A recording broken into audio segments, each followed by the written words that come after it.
لا الہ الا بسم اللہ الرحمن الرحیم اللہم صلی علی محمد وعلی آل محمد وبارک وسلم۔ السلام علیکم ورحمۃ اللہ وبرکاتہ۔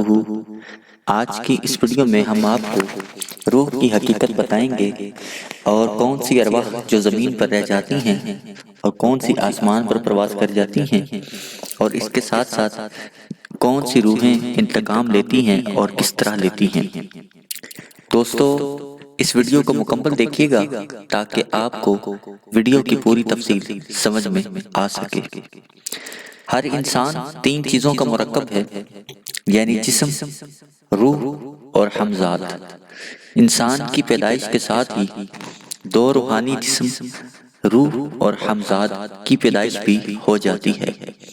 جب انسان کا جسم فنا ہو جاتا ہے، یعنی وفات پا جاتا ہے، فوت ہو جاتا ہے، خواہ اس کی موت طبعی ہو یا غیر طبعی ہو، تو ایک روحانی جسم جسے ہم ہمزاد کہتے ہیں وہ بھی ہمارے ساتھ ہی دفن ہو جاتا ہے اور روح آزاد ہو جاتی ہے۔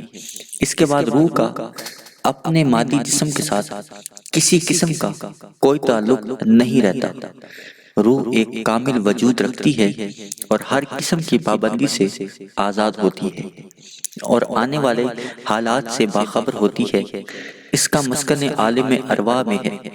جمعرات والے دن زمین پر ارواح زیادہ آتی ہیں اور بعض روحیں اپنے عزیز و اقارب و رشتہ داروں سے خواب میں آ کر ملاقاتیں بھی کرتی رہتی ہیں۔ بعض ارواح عالم میں بیداری میں بھی کچھ لوگوں کو نظر آتی ہیں، کچھ لوگوں کو صرف آوازیں سنائی دیتی ہیں، کچھ لوگوں کو محسوس ہوتا ہے کہ کوئی روح انہیں بلا رہی ہے یا بولنے کی آوازیں آتی ہیں، لیکن ایسے لوگ یہ فیصلہ نہیں کر پاتے کہ ہم نے کیا دیکھا ہے یا کیا سنا ہے۔ عموماً وہم ہی ان کا شکار ہوتا ہے۔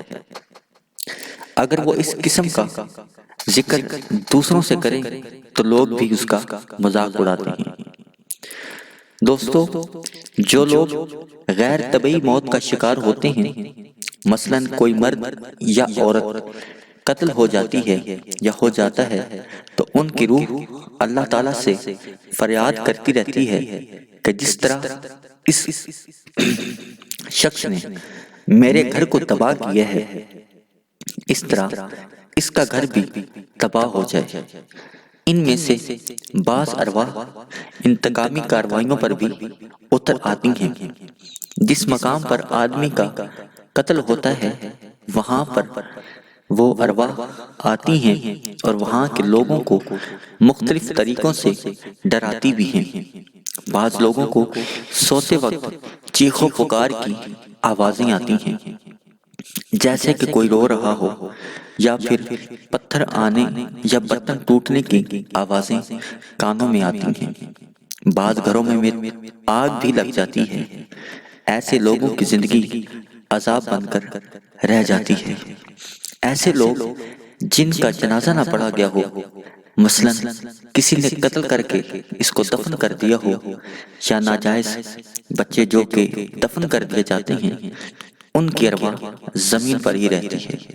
دوستو توبہ استغفار کرتے رہیں اور اپنے عزیز و اقارب کی ارواح کو ایصال ثواب کیا کریں، درود شریف پڑھا کریں، قرآن پاک کی تلاوت کر کے اپنے عزیز و اقارب کی ارواح کو بخشتے رہا کریں کہ آپ سے اگر کوئی بھول چوک میں ان کے ساتھ کوئی زیادتی ہوگی ہو تو ان کو بخشیں۔